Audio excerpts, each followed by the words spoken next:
P का अनुसंधान करने में 2-3 साल 4 साल निकल जाते हैं, और पी के अनुसंधान अन्वेषण के बाद यदि साक्ष्य मिलता है कि हाँ फलाना लोक सेवक ने आय से अधिक संपत्ति अर्जित की है, तो प्राथमिकी दर्ज करने की बात आती है। प्राथमिकी दर्ज करने की तक पहुंचने में लगभग 5 वर्षों का समय व्यतीत हो चुका होता है। अब प्राथमिकी दर्ज करने के पश्चात फिर उसका अनुसंधान चलता है 3-4 साल 5 साल, तो लगभग 9 से 10 साल के पश्चात आरोप पत्र समर्पित करने की स्थिति उत्पन्न होती है। अब उसके बाद ट्रायल की कल्पना कर लीजिए कि ट्रायल कितने समय तक चलेगा। तो आप कल्पना कर सकते हैं अगर प्रक्रिया इतनी जटिलतापूर्ण होगी तो कैसे कोई आगे बढ़ेगा। अगर किसी ने कोई शिकायत की और उसको साल 2 साल के अंदर अगर निर्णय मिले और उस ऐसे लोक सेवक के विरुद्ध कार्रवाई हो जाए तो आदमी संतुष्ट होगा, लोगों को उत्साहवर्धन होगा। लेकिन यदि इतनी उदासीनता होगी, इतनी निष्क्रियता होगी, तो फिर कैसे क्या हो सकता है? कैसे लोग आगे आएंगे? कैसे लोगों को हम लोग हमारे जागरूक करने का क्या प्रभाव होगा? हमसे यही प्रश्न करेंगे कि आपके मैंने शिकायत किया, उसका 5 वर्षों तक निपटारा नहीं हुआ, 3 वर्षों तक उसकी पी दर्ज नहीं हुई।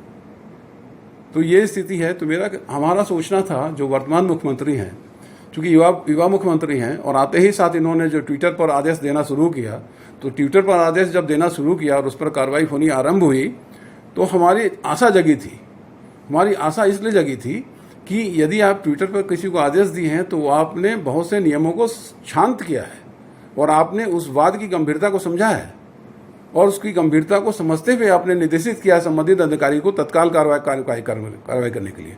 तो मैं समझता हूं कि भ्रष्टाचार के मामले जो हैं वो राज्य के प्रगति में बाधक हैं, और ऐसे लोग सेवक जो भ्रष्टाचार के श्रेणी में आते हैं, जो भ्रष्ट लोक सेवक हैं, जिन्होंने आय से अधिक संपत्ति अर्जित की है, चाहे जो लोगों को परेशान करते हैं, उनकी विधि सम्मत जो उनका कार्य संपन्न होना चाहिए, उसमें सामान्य देख लीजिए, भवन निर्माण का देख लीजिए, आप सामान्य देख लीजिए, नगर निगम का देख लीजिए, छोटी सी छोटी बात देख लीजिए, आप एक लाइसेंस बनाना जाना हो तो आप देख लीजिए, एक किसी व्यक्ति को भवन का नक्शा पास कराना है, अगर आम आदमी है उसकी दशा देख लीजिए, आप किसी ने भूमि खरीदी है उसका नामांतरण कराना है उसकी दशा देख लीजिए।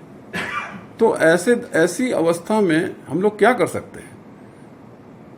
तो मेरी आशा अब भी है माननीय मुख्यमंत्री जी से कि वे जो पी दर्ज करने की जटिलता है, प्रक्रिया में जो जटिलता है, उसका सरलीकरण करें। मैं ये नहीं कहता कि किसी भी ऐसे लोक सेवकों को परेशान किया जाए जो जिसके विरुद्ध किसी द्वेषपूर्ण मैंने बदला लेने की दृष्टि से या उसे परेशान करने की दिशा से किया गया हो, क्योंकि हमारे यहाँ जो आवेदन आते हैं मैं उसमें संतुष्ट होता हूँ, पहले तभी भेजता हूँ, और पी दर्ज करने पर उसको कोई नुकसान नहीं हो सकता है।